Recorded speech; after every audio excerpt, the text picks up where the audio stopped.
Hey everybody, welcome to episode 110 of the Metal Detecting Show podcast.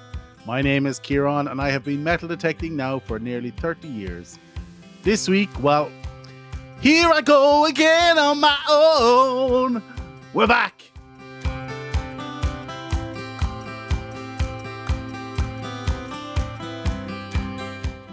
Hey everyone, before we start, I want to thank you for listening to the episode this week. If you want to interact with me and the show, you know how to do it. We're available on Twitter at DetectingThe or Instagram at the Metal Detecting Podcast. Or if you just want to pop me an email like so many of you did, at kieran@themetaldetectingshow.com. And lastly, and most importantly, if you like this content, please don't hesitate to tell your friends. And don't forget to hit that subscribe button.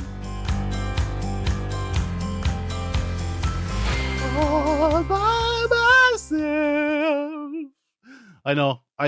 I should give up the podcasting game and go into lounge singing. But yeah, I'm back. Things have settled down. I've decided to get back on that horse and come back to you guys and get on with the next season of the Metal Detecting Show podcast. I have possibly about 32 episodes lined up, which is great. But this week, I want to just give you a quick update to what I've been up to for the last 3 months. Well, I went off and I started up that business. It's going. I'm not saying it's going great. I'm not saying it's going well, but it's still going. You know, more on that at a later date. I finished off my VW camper van, which was great. I took the family off for a long needed trip to Florence in Italy. We drove 3,785 kilometers round trip. Stopped in Euro Disney on the way, you know, did all those things that I'm lucky enough to be able to do. So did that. It was great. Exhausted after it. And we've been driving around in the camper van really for the last, as my small fella said, we've been camping the last 10 weekends. We have been camping in the camper van. So it's been great. It's been really good family time, really good headspace time, and I've really enjoyed it. But now the kids are going back to school. Kieran's getting busy working. So it's time to get back onto the podcast. So, like I said, this week is just a few quick updates. Next week, we will be back to normal in our regular schedule. Next week, I'm starting off with an interview with Dilek from Nocta, who's going to talk about the Legend and the Simplex, and I'm going to press her on a few updates on the Gold Cruiser, the Impact Invenio, obviously the Pulse Dive and the Amphibio Multi and the Mini and the Midi Hordes, just looking for updates on all those products from her and any other news or any other updates she wants to give us. But yeah, really looking forward to that interview for next week. So make sure you come back next week to listen to that. As you can hear, there's new music on the podcast, trying out some new things. If you like it, let me know. If you don't like it, let me know and I'll go and change it. Any other news? Metal detecting news, I suppose, from a personal point of view. I don't know if you remember earlier on in season 1, well, it's all season 1 really, but earlier on in year 1, I lost my Garrett Pro Pointer. And I figured at the time I lost it while walking off the beach and I was gutted. I did a whole episode about it. I had to adopt the Nocta Macro Pulse Dive, which is great, by the way. I love it still, and I was still using it. But it turns out my wife was going up into her loft, pulling out all our camping stuff, and she pulls out this black phallic-looking thing, and she says, "What's this?" And I said, "That's my Garrett Pro Pointer that I've been looking for the last 2 years. Where did you get that?" And turns out, and I knew this, my wife is a bit of a magpie, and she found it lying in the car, and she thought, I don't know what it is, but that'd be great for camping. And I was like, what the hell? I've been looking for this, pulling my hair out, looking for this for years. And she goes, oh, yeah, and I've got this as well. And she pulls out 3, not 1, not 2, but 3 Leatherman tools that I thought I'd lost over the years. And also an iFixit tool kit that she bought me for Christmas about 2 years ago that she saw on a table. And she said, you know what, that'd be handy for when we're going camping. And she put it all away in the loft.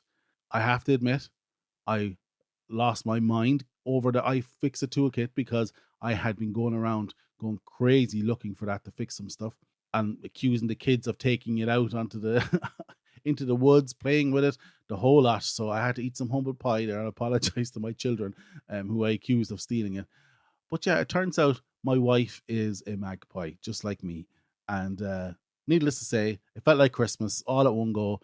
All of a sudden, I went from having no Garrett Pro Pointer, no iFix toolkit, and 3 Leathermans, to having 3 Leathermans, an iFix toolkit, and a Garrett Pro Pointer all at one go just before we headed off camping. It was like Christmas had come. It was brilliant.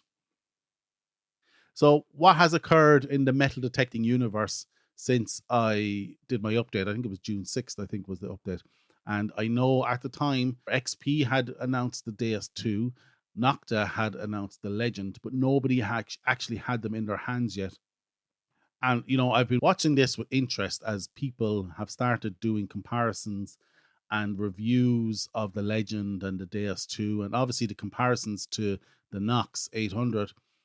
And I suppose I'll put a little bit of an opinion out there right now straight away. I'll nail my colors to the mast on this straight away.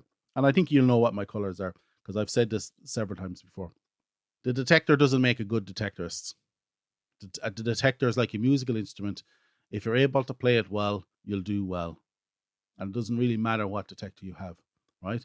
However, there's people making comparisons of a Nox 800, which is retails approximately $1,000, comparing it to the Legend, which retails at $750, and then even comparing it to the Deus 2, which is $1,600. And this, in my view, is an unfair comparison. Obviously, XP believe the Deus 2 is of high enough quality to push it out at that price point. Nocta are doing what Nocta always do, and fair play to them for trying to give all the features at the best value, which is brilliant. And then, of course, you've got Mindlab, who have led the way, I suppose, with the Equinox 800 with the multi-frequency IQ.